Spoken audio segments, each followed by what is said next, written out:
तो मुख से गुरुवर के गुणों को गा नहीं सकते। जहाँ गुरुदेव पहुँचे हैं वहाँ हम जा नहीं सकते। कि खुश हो दिल गुरु ने हाथ अपना रख दिया जिस पे। कि खुश हो दिल गुरु ने हाथ अपना रख दिया जिस पे। हजारों गर्दिशों में भी वो ठोकर खा नहीं सकते। हजारों गर्दिशों में भी वो ठोकर खा नहीं सकते। बोली देवादिदेव के जरान श्री चिंतामणि पार्श्वनाथ भगवान की जय। परम पूज्य मुनि कुंजर ज्येष्ठाचार्य श्री आदि सागर जी महाराज की, तीर्थ भक्त शिरोमणि परम पूज्य आचार्य श्री महावीर कीर्ति महाराज की, वात्सृत नगर आचार्य श्री विमल सागर जी महाराज की। अपने दोनों ऊंचे हाथ करके जोरदार जयकारा लगाइए उन महान तपस्वी सम्राट का, जिनका पावन स्मरण, जिनकी पावन तपस्या इस युग के लिए आदर्श है। न भूतो न भविष्यति, ऐसी महान तपस्या करने वाले बोले परम पूज्य तपस्वी सम्राट महातपो मार्तंड महामहिम महामनाचार्य भगवान श्री सन्मति सागर जी महामुनि राज की। और जोरदार जयकारा लगाएंगे इस संप्रति काल में वर्तमान की श्रवण संस्कृति में जो एक आदर्श प्रस्तुत करते हुए चतुर्थ काल इस दिल्ली महानगरी में प्रस्तुत कर रहे हैं। ऐसे बोले परम पूज्य चतुर्थ पट्टाधीश चर्या चक्रवर्ती वर्तमान के वर्तमान राष्ट्र गौरव विश्व हितंकर गुरु श्रेष्ठ आचार्य भगवान श्री सुनील सागर जी गुरुदेव की, अहिंसामय परमो जैन धर्म की।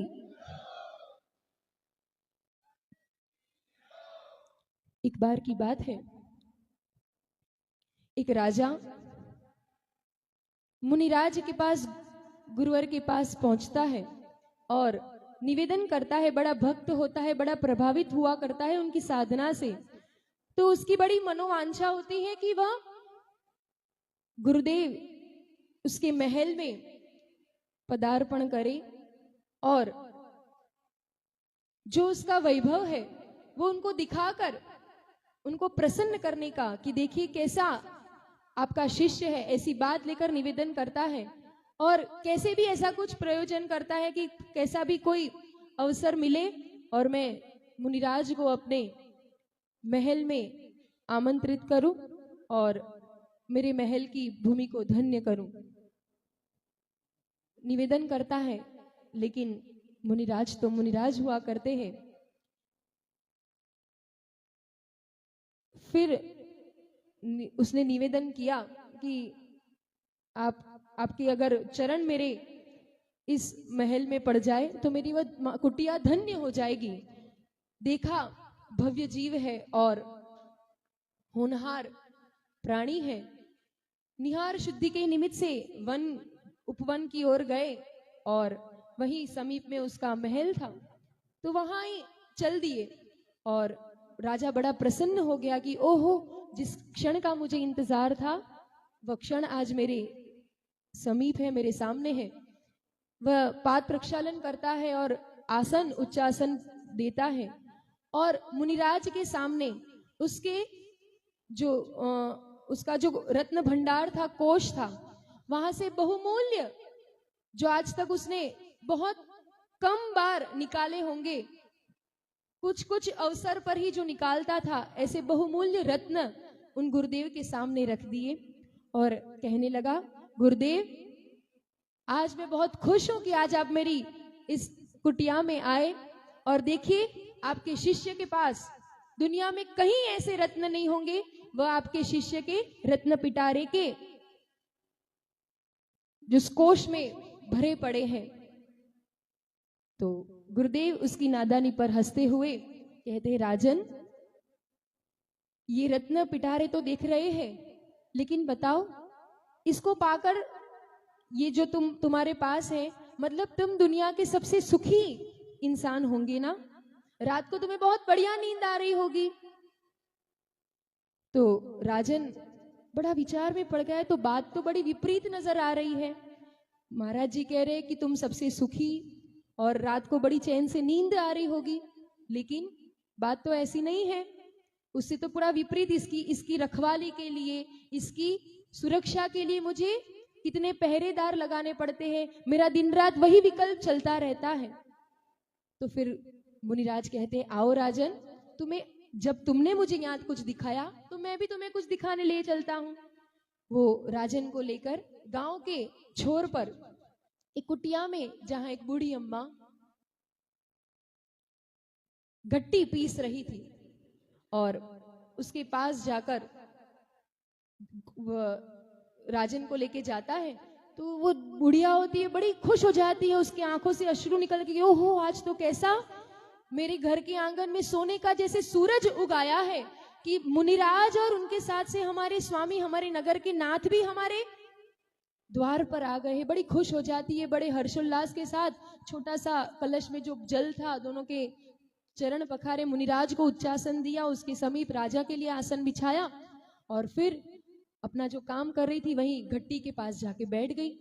तब मुनिराज उसे कहते हैं, देखो राजन, ये बुढ़िया है, वो अपना घट्टी पीस रही है, पत्थर तो तुम्हारे पास भी रखे, पत्थर तो इसके पास भी रखा है, लेकिन ये बताओ, तुम्हारे जो कहने को तुम रत्न कहते हो, वह पत्थर किसके काम आ गए? इसके पास कहने को वही सादा सा साधारण सा पत्थर है, लेकिन ये अनाज पीसकर गांव में कई जो पेट भूखे होते हैं उन पेट भरने का काम यह बुढ़िया केवल एक घट्टी पीसकर कर लिया करती है। और सबसे बड़ी बात जो मैंने तुमसे पूछी थी कि वह रत्न है, उसको पाकर तुम सबसे सुखी इंसान होंगे, रात को बहुत चैन की नींद आती होगी, तो इसी से पूछ लेते हैं अपन। आओ बताओ अम्मा, रात को कितने बजे तक तुम्हें जगकर इसकी रखवाली करनी पड़ती है? राजा को क्या उत्तर देने की आवश्यकता थी? सभी को ज्ञात हो जाता है कि बताओ, उस पत्थर की जो घट्टी पीसते हैं उसकी सुरक्षा करने के लिए किसी को कितने पहरेदार लगाने पड़ते हैं। यही बात इस सारांश के रूप में, इस प्रेरक प्रसंग के माध्यम से, कि पुण्य उदय से जिन धर्म के शरण से हम सभी को भी बहुत ऐसी बहुमूल्य संपदाएं मिली है, लेकिन फिर भी हम उसका प्रयोग अगर धर्म में रूप में नहीं कर पाते, गुरुओं की सेवा के रूप में नहीं कर पाते, तो वह हमारे पास होने का क्या औचित्य है? बताइए, क्या सार्थकता है? ये बात समझते हुए ये आदर्श हमारे बीच आचार्य भगवान सुनील सागर जी गुरुदेव अपने विशाल संघ के साथ इस दिल्ली महानगर में लेकर आए हैं। आचार्य कुंद भगवान रैणसार में श्रावक के लिए दानम पूया मुखम, श्रावक के दो मुख्य कर्तव्य हुआ करते हैं, दान और पूजा। उसमें भी सबसे पहले क्या रख दिया? दान। और दान करने के लिए आपकी चंचला लक्ष्मी का जो अवसर, क्योंकि दान ही महापुण्य का महाद्वार कहा गया है, आपके सामने इस वर्तमान काल में सर्वाधिक पुण्य अगर किसी की सत्ता में हो, क्यों ये बात हम क्यों कह रहे हैं? क्योंकि आप सभी को ज्ञात होगा, इस अंकलिकर परंपरा जो महान तपस्वियों की परंपरा रही है, त्याग तपस्या करना ही केवल जिनका आयाम है, ऐसी महान तपस्या की परंपरा में आज इतनी छोटी उम्र में यह जो आपके सामने यह साथी से सिंहासन जो गुरुओं के तप से तपाया गया है, ऐसे तपस्वियों के तप से तपाया गया है, उस पर इतनी छोटी उम्र में आप भारत में जब ये श्रमण संस्कृति में कई परंपराएं वर्तमान में विचरण कर रही है, लेकिन उस परंपरा का पट, उस परंपरा का भार आप सभी की अगर अपन तुलनात्मक नहीं, लेकिन फिर भी एक देखे तो इतनी छोटी उम्र में इतने विशाल संघ का संचालन, इसकी विशाल परंपरा का, वैसी ही तपस्या, वैसा ही ज्ञान और वैसी ही चर्या, सभी का समन्वय और अद्भुत प्रवचन शैली, मार्गदर्शन करना समाज के लिए। और मार्गदर्शन भी कैसे करना? केवल जीभ से नहीं, जीवन जिनका बोला करता है, ऐसा आदर्श प्रस्तुत करते हुए आचार्य भगवान सुनील सागर जी महाराज आज इतनी छोटी उम्र में, जितनी उनकी उम्र है उससे कई गुना ज्यादा शास्त्र उन्होंने अपनी लेखनी के माध्यम से समाज के कल्याण के लिए प्रस्तुत कर दिए हैं। छोटी से छोटी उम्र का साधक और बड़ी वयोवृद्ध साधक जिनकी चरण सन्निधि में एक साथ रहकर साधना करते हुए नजर आ रहे हैं। बहुत देखा है कि गुरु, देखिए आचार्य पद मिल जाना, समाज से मिल जाना, किसी के द्वारा दे देना बहुत साधारण सी बात आज के युग में नजर आ रही है। लेकिन गुरु के द्वारा परखा जाए, योग्यता दिखी जाए और अन्य समान रूप से बहुत सारे ऐसे पात्र होने के बावजूद जब योग्यता तराश कर न दिया जाए गुरु के स्वयं कर कमलों से, ऐसा अमूल्य उदाहरण अगर हमारे सामने है, ऐसा आदर्श उदाहरण हमारे सामने है, तो वो है आचार्य भगवान सुनील सागर जी महाराज। जब आचार्य परंपरा का जब वो सिंहासन में पट दिया जाता है तो अक्सर देखा जाता है कि संघ कभी बिखर जाता है, इधर उधर हो जाता है। जब आचार्य भगवान सुनील सागर जी महाराज जी को जब यपट्टाचार्य पद मिला था तब संघ में 30 पीछीधारी साधक साधनारत थे। जो विरासत में मिला था ना जब, तब कितने थे?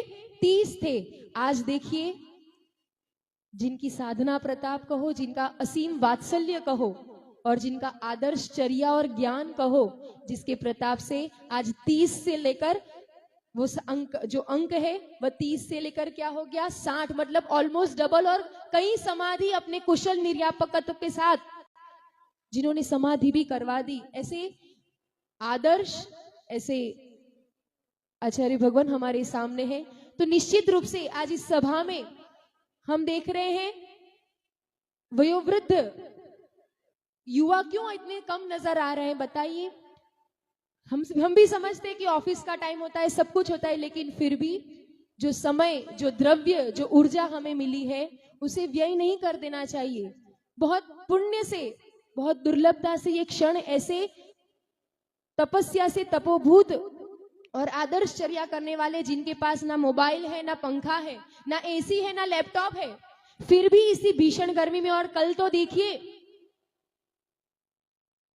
जहां 28-28, 30-30 चौके पड़गाहन करने वाले श्रावक, 500-600 श्रावक एक लाइन में, सब अत्रो अत्रो तिष्टो तिष्टो कह करके भी पुकार रहे हैं। लेकिन फिर भी ऐसे सिंह वृत्ति के धारी जब मुद्रा लेके निकलते हैं तो उनकी नजर केवल नीचे हुआ करती, कौन सेठ पड़गा रहा है, कौन मेरा शिष्य पड़गा रहा है, कौन मेरा भक्त पड़गा रहा है, उस पर नजर नहीं थी। नीची नजर से जो अविग्रह धारण किया वो अविग्रह ढूंढते गए, और मूलाचार जैसी चर्या अविग्रह नहीं मिला तो ऐसी भीषण गर्मी में भी उपवास के साथ, उपवास करते हुए आज देखिए कैसा आदर्श प्रस्तुत किया। और कल उपवास करते हुए हम सभी के लिए आज भी समय पर प्रवचन देने के लिए उपस्थित हो गए। तो ऐसी चर्या के धनी, ऐसे महातपोबुद्ध जब हमारे सामने हो, तो चाहे युवा क्यों ना हो, चाहे वह आपकी, ये सबसे बड़ी आचार्य भगवान के प्रवचनों की शैली की बहुत बड़ी एक विशेषता देखी जाती है कि अगर छोटे से छोटा बालक भी सुनेगा, युवा सुनेगा, वयोवृद्ध सुनेगा, ज्ञानी पंडित सुनेगा, या सामान्य श्रावक सुनेगा, या कोई भी साधक सुनेगा, सबको अपनी अपनी शैली में, सबको अपनी अपनी शंकाओं का समाधान, सबको अपनी अपनी उम्र के हिसाब से बात, और वो भी आगम अनुकूल, आगमोक्त बात मिल जाया करती है। तो ऐसी माँ जिनवाणी को जो साक्षात अपने जीवन से प्रस्तुत करते हैं, उनके वचनों को आप सबका बहुत सौभाग्य है कि अपने इस दिल्ली महानगर में ये महाव्रती अपने महान साधना के साथ यहाँ एक आदर्श, एक आयाम प्रस्तुत और आपके पुण्य के कोष को बढ़ाने के लिए यहाँ उपस्थित हुए हैं। तो हम सभी का कर्तव्य है कि हम भी अधिक से अधिक उनकी चर्या, उनकी साधना का लाभ लेकर हमारे जीवन को उन्नत करें, इसी दिव्य मंगल भावना के साथ कि हमारा भी जीवन आपकी चरण सन्निधि में आपके समान उज्जवल और साधनामय हो, ऐसी दिव्य मंगल भावना के साथ जय बोले परम पूज्य आचार्य भगवान श्री सुनील सागर जी गुरुदेव की जय।